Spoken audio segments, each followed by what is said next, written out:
La cabane de l'horreur.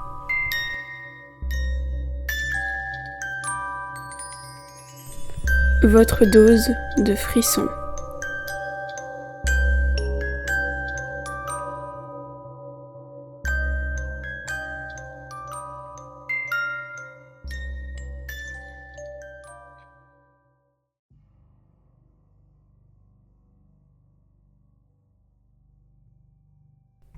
L'année de terminale touche à sa fin pour Teresa, Ben et Xavier.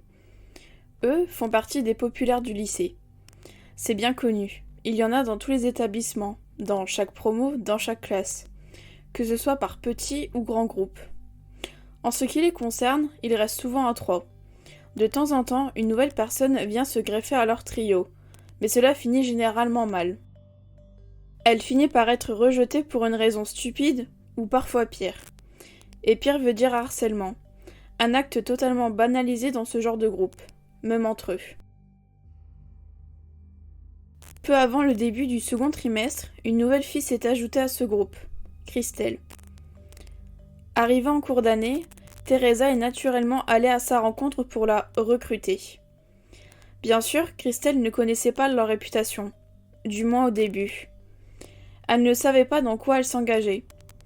Pendant ses premiers jours dans ce lycée, elle était plutôt calme et réservée. Mais cela a changé au fil des semaines. En très peu de temps, elle est devenue un tyran. Une copie conforme de Teresa. Cette dernière était ravie de sa transformation. Mais ce soir, les règles changent, à cause d'une découverte faite par Teresa. Il y a quelques semaines, Christelle, Xavier et Ben étaient chez Teresa pour une petite soirée entre eux. À un moment donné, Christelle est partie aux toilettes, laissant son téléphone sur la table basse du salon. Une notification est apparue, un SMS sans grande importance. Teresa l'a rapidement consulté. Puis une idée lui est venue. Et si elle fouillait dans le téléphone ? Peut-être y trouverait-elle quelque chose d'un peu honteux ? Quelque chose de compromettant qu'elle pourrait utiliser contre Christelle si celle-ci n'obéissait pas à ses ordres. Bien sûr, Christelle n'avait pas de code de sécurité pour verrouiller son téléphone. Tout le monde pouvait accéder à ces informations. En fouillant, Teresa n'a pas été déçue. Elle a trouvé un texte dans les notes, une déclaration d'amour pour elle. Christelle était amoureuse de Teresa. Immédiatement, la rage s'est emparée d'elle. Elle a montré le texte à ses deux acolytes. Comment osait-elle écrire une chose pareille ? Ou même ressentir un tel sentiment envers sa meilleure amie ? Dans ce genre de groupe, la différence est évidemment interdite. Il fallait faire quelque chose pour la corriger. Lui faire comprendre qu'avoir ce genre de sentiment est mal et sale. Cependant, ils n'ont pas pu élaborer un plan tout de suite, car Christelle est revenue dans le salon. Teresa a quand même eu le temps de prendre en photo le texte avant son retour. Ils ont mis quelques semaines pour tout préparer. D'abord, Teresa devait se montrer encore plus amicale avec Christelle, plus proche que d'habitude. Elle n'hésitait pas à la prendre dans ses bras à chaque occasion ou de l'embrasser sur la joue. Christelle avait remarqué ce changement de comportement, mais n'avait rien dit. Elle était tellement heureuse. Pendant ce temps, Ben et Xavier devaient trouver de la drogue. Quelque chose à glisser dans un verre, indétectable à première vue. Quelque chose qui ne change pas la couleur ni l'aspect de la boisson.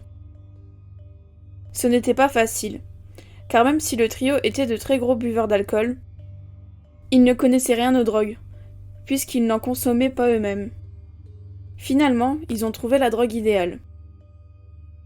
Ils avaient prévu d'agir pendant le bal de promo, c'est-à-dire ce soir.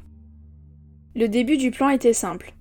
L'un des garçons devait glisser la drogue dans le verre de Christelle lorsqu'elle aurait le dos tourné. L'occasion s'est présentée vers 22h, quand Christelle est allée aux toilettes. Elle a alors confié son verre à Xavier, le temps qu'elle revienne. Il a sorti un sachet de la poche de sa veste de costume, l'a ouvert et a versé la poudre dans le verre. Christelle est revenue 2 minutes plus tard, a récupéré son verre et a bu, sans le vérifier.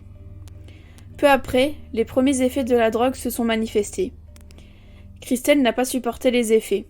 Elle est donc partie dans un endroit où elle se sentait en sécurité. Pour elle, cet endroit est le toit du lycée. Inquiète pour sa meilleure amie, Teresa l'a suivie. C'était la deuxième partie du plan.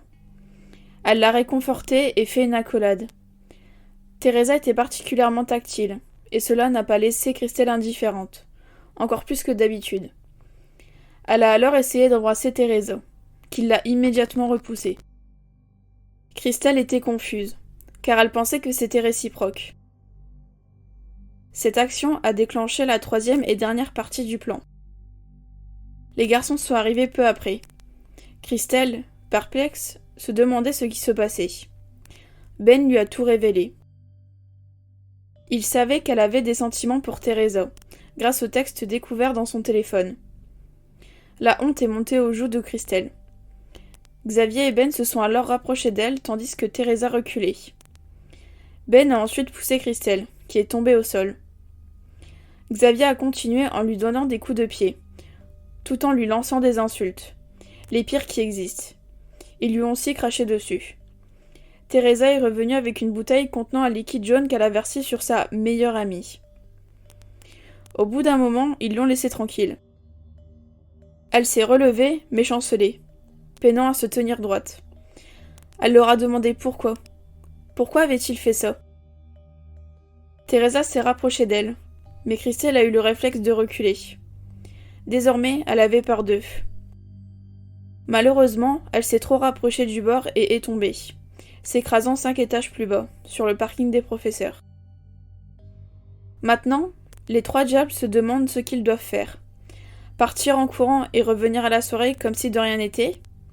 Essayer de la sauver? Ils n'en ont aucune idée, mais une chose est sûre. Peu importe leur décision, cela n'a pas d'importance. Car j'ai tout filmé et enregistré depuis le début.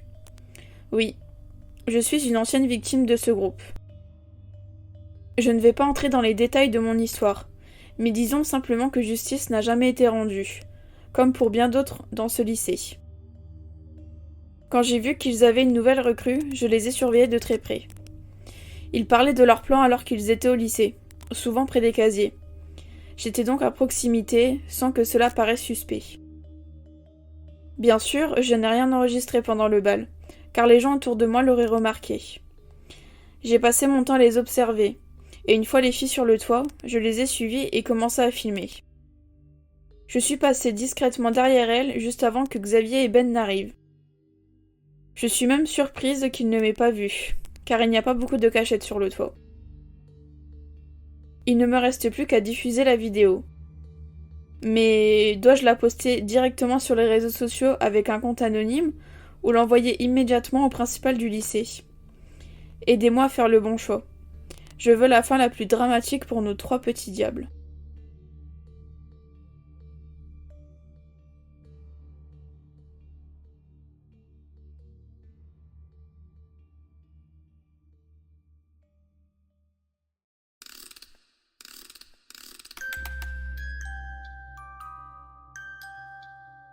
C'est une nouvelle histoire qui s'achève, ou presque.